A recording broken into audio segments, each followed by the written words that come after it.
Hello बच्चों, welcome to our channel scholars maths hub.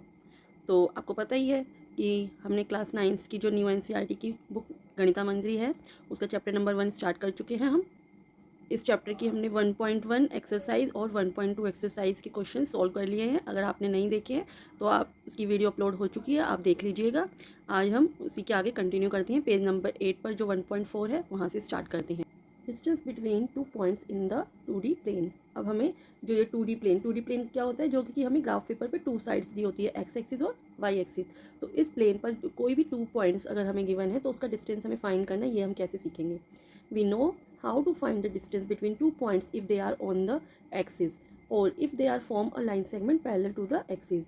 For example, in figure 1.5 we can find the distance w1 w2 and s1 s2. अगर कोई भी दो point axis पर है, या तो वो एक्स एक्सिस पर होंगे या वाई एक्सिस पर है, तो उन दोनों के बीच का डिस्टेंस हमने फाइंड करना सीख लिया है। इसी तरह से अगर एक्सिस के पैरेलल है, ये एक्स एक्सिस है, ये वाई एक्सिस है, यहाँ पर अगर एक पॉइंट यहाँ है, एक पॉइंट यहाँ है, तो इनके बीच का डिस्टेंस हमने फाइंड करना सीख लिया है। ठीक है, बट अब उन्होंने क्या बोला है, what should we do if the segment join the points is not parallel to either axis. लेकिन अब इन्होंने कहा है कि ऐसे कोई भी दो पॉइंट जो एक्स एक्सिस के और वाई एक्सिस के पैरेलल ना हो, क्योंकि ये देखिए ये जो लाइन अभी मैंने ड्रॉ की है ये एक्स एक्सिस के पैरेलल है। और अगर हमें कोई भी दो पॉइंट, अगर ऐसे कोई पॉइंट दिया हो और वर्टिकल लाइन हो, तो ये वाई एक्सिस के पैरेलल है। लेकिन अब इन्होंने बोला है कि हमें ऐसे दो पॉइंट जो कि पैरेलल में ना हो, कैसे, एक पॉइंट यहाँ है, एक पॉइंट यहाँ है, तो इन दोनों का जो डिस्टेंस है वो हमें कैसे फाइंड करना है। तो अब हम इसे सीखेंगे। Triangle ADM is an acute angle triangle in the first quadrant. अब यहाँ देखिए ये आपको एक्स एक्सिस दिया हुआ है, ये वाई एक्सिस है। तो यहाँ जो है स्टार्टिंग वाला, तो यहाँ पर पॉजिटिव नंबर्स हैं, यहाँ पॉजिटिव नंबर्स है, तो ये कौन सा क्वाड्रेंट है, फर्स्ट क्वाड्रेंट। अब फर्स्ट क्वाड्रेंट में हमें ये जो ट्राइंगल दिया है ADM, ये कौन सा एंगल इन्होंने बताया है, एक्यूट एंगल ट्राइंगल है। How do we find the length of its side AD DM and MA। तो हम AD DM और MA इन पॉइंट्स के बीच में क्या डिस्टेंस है उसे फाइंड करना सीखेंगे। Think and reflect. यहाँ इन्होंने दो क्वेश्चन दिए, उन्हें पढ़ते हैं। In moving from A to D, what distance has been covered along the x axis? What about the distance along the y axis? अब इन्होंने ये जो ऊपर जो ट्राइंगल बना हुआ है ADM, तो उन्होंने AD के बीच में डिस्टेंस पूछा है।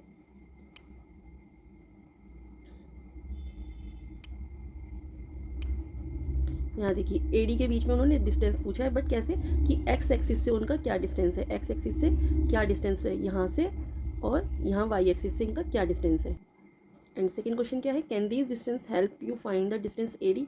तो क्या ये हमें AD के बीच का डिस्टेंस फाइंड करने में हेल्प करेंगे, कि अगर हम इसका एक्स एक्सिस से डिस्टेंस फाइंड कर लें और वाई एक्सिस से डिस्टेंस फाइंड कर लें। Figure 1.7 gives a clue. The distance moved along the x axis is given by CD is equal to x coordinate of D minus x coordinate of A। अब हम CD कैसे find करेंगे, क्योंकि ये जो CD line है ये x axis के पैरेलल में है, तो हमें एक्स कोऑर्डिनेट देखने होंगे। जो D का एक्स कोऑर्डिनेट है 7 और जो A का एक्स कोऑर्डिनेट है 3, 7 में से हम 3 को माइनस कर देंगे तो हमें क्या मिल जाएगा, 4।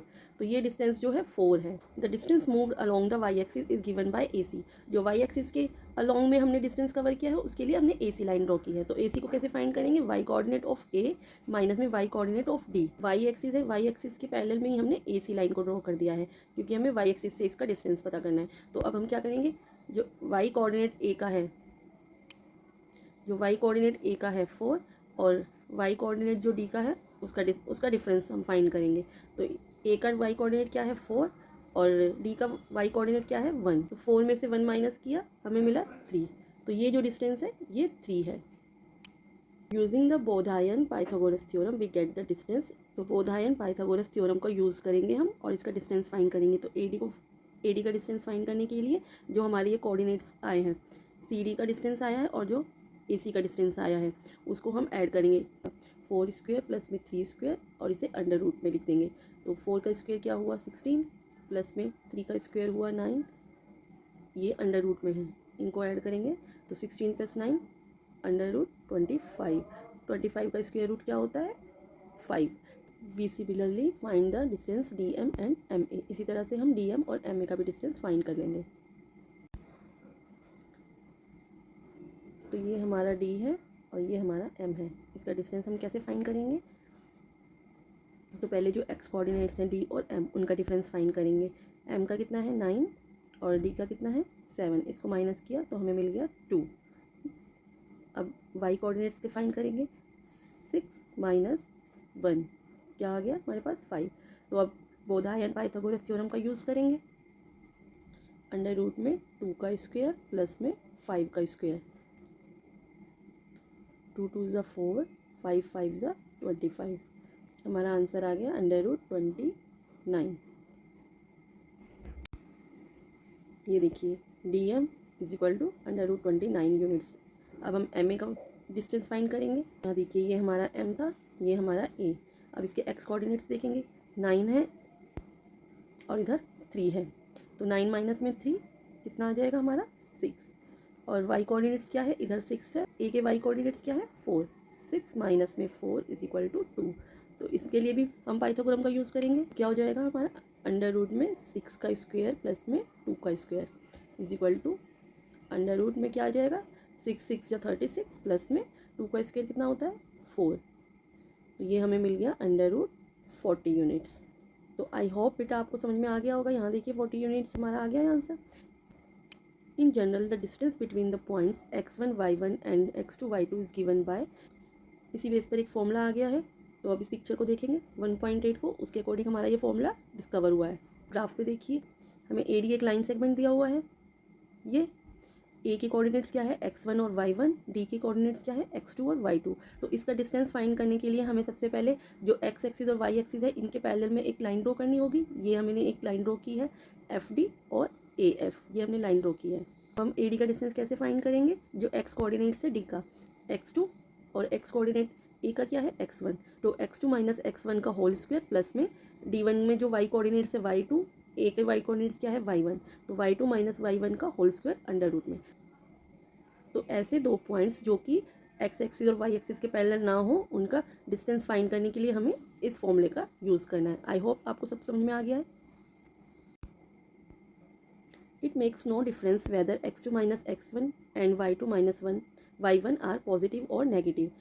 तो इससे कोई फ़र्क नहीं पड़ता है कि हम x2 माइनस अगर x1 करते हैं या y2 माइनस y1 करते हैं, वो जो हमारा आंसर आता है वो पॉजिटिव आता है या नेगेटिव आता है।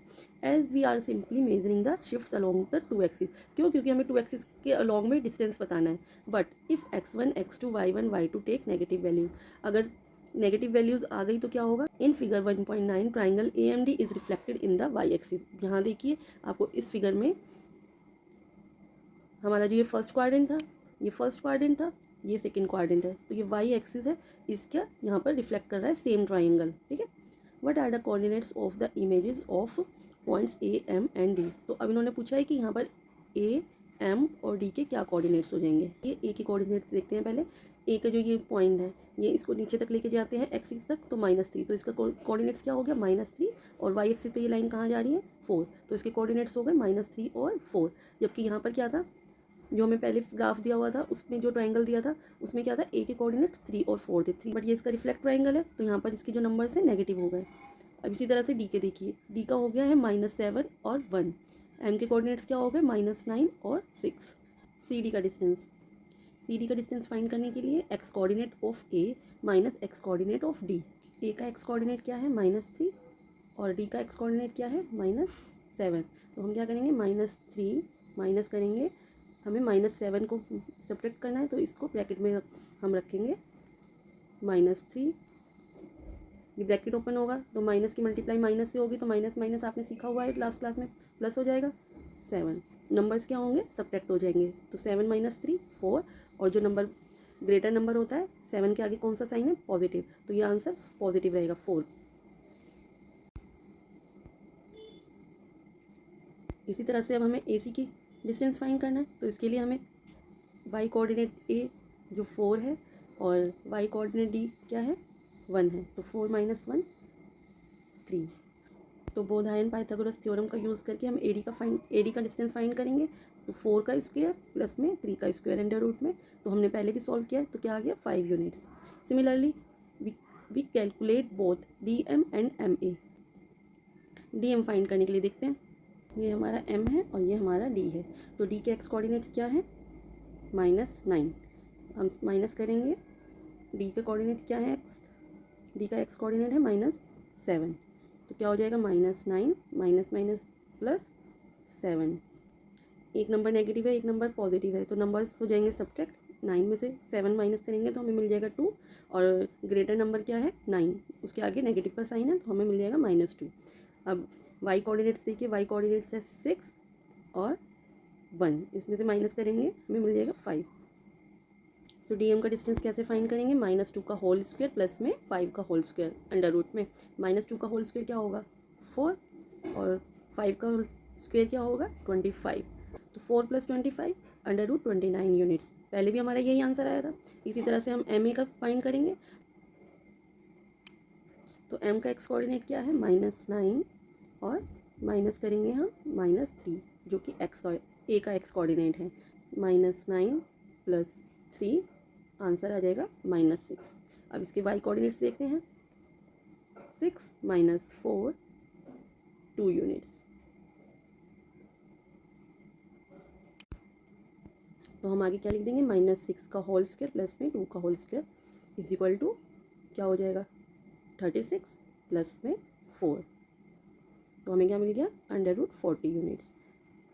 We see the reflection has preserve the length of the sides of the triangle, कि अगर किसी भी ट्राइंगल का रिफ्लेक्ट हो रहा है, दूसरी साइड रिफ्लेक्ट हो रहा है, तो उनकी जो साइड्स की लेंथ है वो सेम ही रहेगी। आगे देखिए बेटा, ये 2 क्वेश्चंस दिए हुए हैं, थिंक एंड रिफ्लेक्ट के 2 क्वेश्चंस दिए हुए हैं। What has remained the same and what has changed with this reflection. इस क्वेश्चन में क्या पूछ रहे हैं, रिफ्लेक्शन करने पर हम क्या चीज़ रिमेन सेम रही थी और क्या चीज़ चेंज हुई थी। तो पहले हम सेम की बात करते हैं। सेम क्या थी, लेंथ ऑफ द साइड्स, जो साइड्स थी वो सेम थी, और चेंज क्या हुआ था एक्स कोऑर्डिनेट्स। हमने क्या देखा कि अगर किसी ट्राइंगल का रिफ्लेक्शन करते हैं तो उनके साइड्स की जो लेंथ है वो सेम रहेगी, और उनके जो कोऑर्डिनेट्स हैं वो चेंज हो जाएंगे। ठीक है, next question, would these observation be the same if triangle ADM is reflected in the x axis instead of y axis. आप ऑब्जर्व करके बताइए कि ऑब्जर्वेशन क्या सेम ही रहेगी, कब सेम रहेगी, कि जो एडीएम ट्राइंगल है वो वाई एक्सिस पे रिफ्लेक्ट करने की जगह पर अगर एक्स एक्सिस पर रिफ्लेक्ट करे। तो अभी जो हमने देखा था वो यहाँ पर एक ट्राइंगल बना था, इसका रिफ्लेक्शन इधर था। अब इन्होंने पूछा है कि अगर इस ट्राइंगल का रिफ्लेक्ट एक्स एक्सिस पड़े, एक्स एक्सिस ये है, इस पर रिफ्लेक्ट पड़े, तो ये ट्राइंगल कहाँ आ जाएगा, यहाँ 4th क्वाड्रेंट में आ जाएगा। तो तब क्या चेंज होगा, तो हम कह सकते हैं कि लेंथ ऑफ साइड्स तो सेम होगी। जो ये वाई एक्सिस है, यहाँ पर जो नंबर्स हैं वो नेगेटिव में आएंगे, तो जो वाई कोऑर्डिनेट्स है वो चेंज हो जाएंगे। तो हम क्या लिख देंगे, वाई कोऑर्डिनेट्स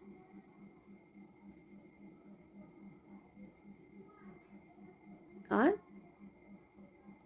नेगेटिव। बेटा आई होप आपको ये जो टॉपिक है बोधायन पाइथागोरस थ्योरम ये समझ में आ गया होगा। अगर आपको कहीं पर भी कोई प्रॉब्लम है तो आप इस वीडियो को दोबारा देखना, आपको अच्छे से समझ में आ जाएगा। नेक्स्ट क्लास में अब हम इसके एंड ऑफ द एक्सरसाइज के क्वेश्चंस करेंगे। अगर आपको ये वीडियो अच्छी लगी है तो प्लीज़ इस वीडियो को लाइक कीजिएगा और सभी के साथ, अपने क्लासमेट्स के साथ शेयर कीजिएगा, और चैनल को सब्सक्राइब कीजिएगा। Thank you for watching.